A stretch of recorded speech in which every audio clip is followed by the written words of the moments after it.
Hello everyone, welcome back to my channel.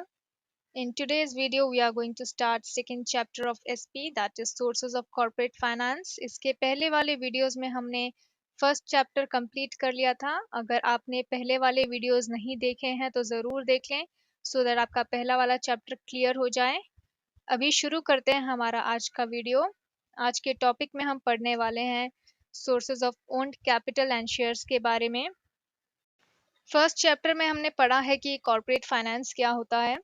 So corporate finance deals with raising and use of funds by business corporation और किस तरह से ये business के लिए इम्पोर्टेंट होता है. इस चैप्टर में हम पढ़ेंगे कि ये कॉर्पोरेट फाइनेंस कौन से सोर्सेज से रेज किया जाता है ताकि बिजनेस की फाइनेंशियल नीड्स पूरी हो सके. सबसे पहले बात करते हैं फाइनेंस की. We know that finance is the key to all business activities. कोई भी बिजनेस एक्टिविटी बिना पैसों के नहीं की जा सकती है. It is the lifeblood of the business. Finance is needed to do activities such as promotion, organisation and regular operations of the business. Business में जो पैसा हम लगाते हैं उसे हम कहते हैं कैपिटल.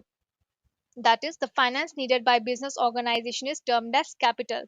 जॉइंट स्टॉक कंपनी जिसका ऑपरेशन लार्ज स्केल पे होता है रिक्वायर्स ह्यूज कैपिटल. इन बड़ी बड़ी कंपनीज के खर्चे भी बड़े होते हैं और इसीलिए इन्हें बहुत ज़्यादा पैसों की भी ज़रूरत होती है. कैपिटल कलेक्शन जो अलग अलग सोर्सेस से किया जाते हैं इसे ही हम कहते हैं sources of corporate finance. Sources of finance is particularly based on two types. One is owned capital and another is borrowed capital. Owned capital वो है जो कंपनी का खुद का पैसा होता है एंड बोरोड कैपिटल वो है जो उधार पे पैसा लिया हुआ है, मतलब लोगों से बोरो किया हुआ है. ओन्ड एंड बोरोड कैपिटल के और भी क्लासिफिकेशंस होते हैं जो हम इस चैप्टर में पढ़ने वाले हैं. ओन्ड कैपिटल में होता है शेयर्स और रिटेन्ड अर्निंग्स. जो इन्वेस्टर्स कंपनी के शेयर्स परचेज करते हैं वो कंपनी के शेयर होल्डर्स बन जाते हैं, यानी कंपनी के ओनर्स बन जाते हैं. और retained earning is part of profit जो अगेन बिजनेस में ही री इन्वेस्ट किया जाता है. इसके बारे में हम डिटेल में अभी आगे पढ़ने वाले हैं. These sources of finance can be external और internal. External capital वो है जो हम आउटसाइडर से लेते हैं यानी कि borrowed capital, and internal capital वो है जो ऑर्गेनाइजेशन के अंदर से ही अवेलेबल होता है, means owned capital.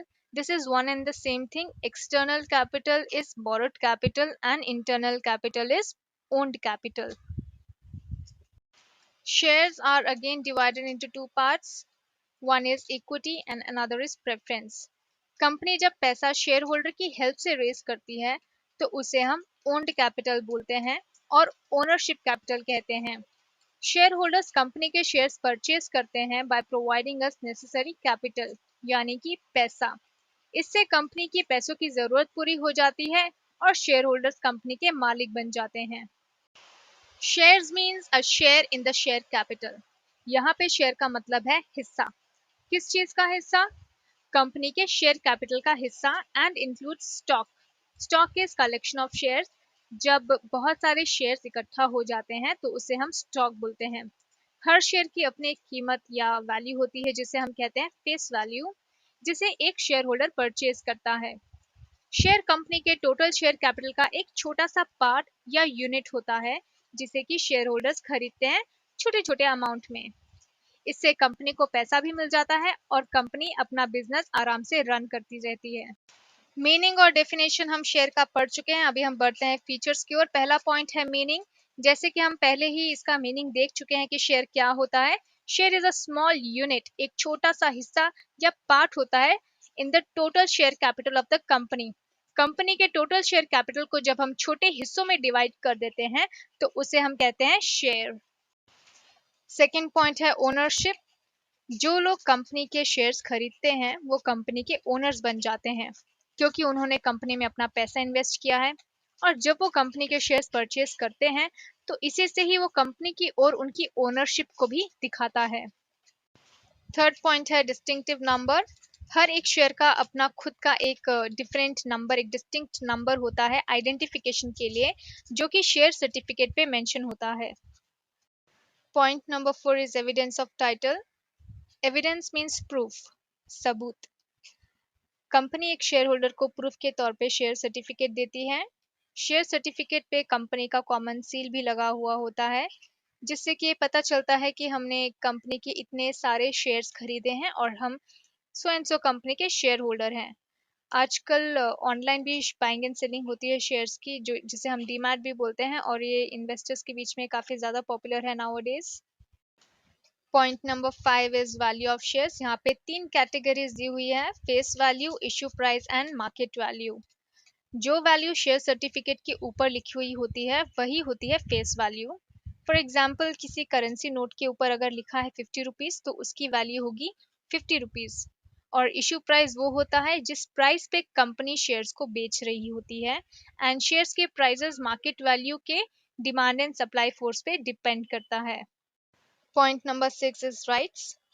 कुछ राइट्स होते हैं शेयर होल्डर्स के जब वो कंपनी के शेयर्स परचेज करता है, जैसे कि डिविडेंड मिलना। अब कंपनी में पैसा लगाया है तो डिविडेंड तो मिलेगा ही, तो ये उसका एक हक है, एक राइट है।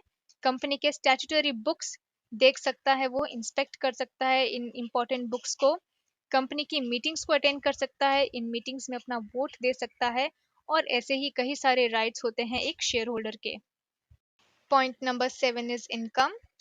शेयर होल्डर को अपने पैसे इन्वेस्ट करने के रिटर्न में जो इनकम मिलती है उसे कहते हैं डिविडेंड। डिविडेंड कंपनी के नेट प्रॉफिट में से बांटा जाता है।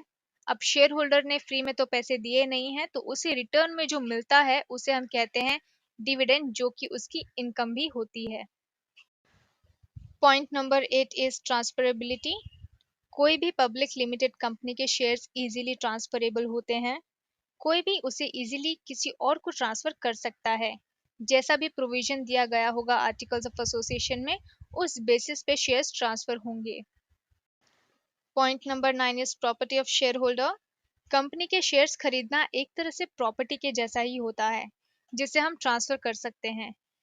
जैसे कि लोग आजकल गोल्ड खरीदते हैं, वैसे ही आजकल लोग शेयर्स भी खरीदने लगे हैं, और ये एक तरह से शेयर होल्डर की प्रॉपर्टी ही होती है। Last point is kinds of share. Company typically दो तरह के शेयर्स इशू करती है, one is equity share and another is preference shares. Types of shares हम नेक्स्ट वीडियो में कवर करेंगे। आज की वीडियो के लिए इतना ही।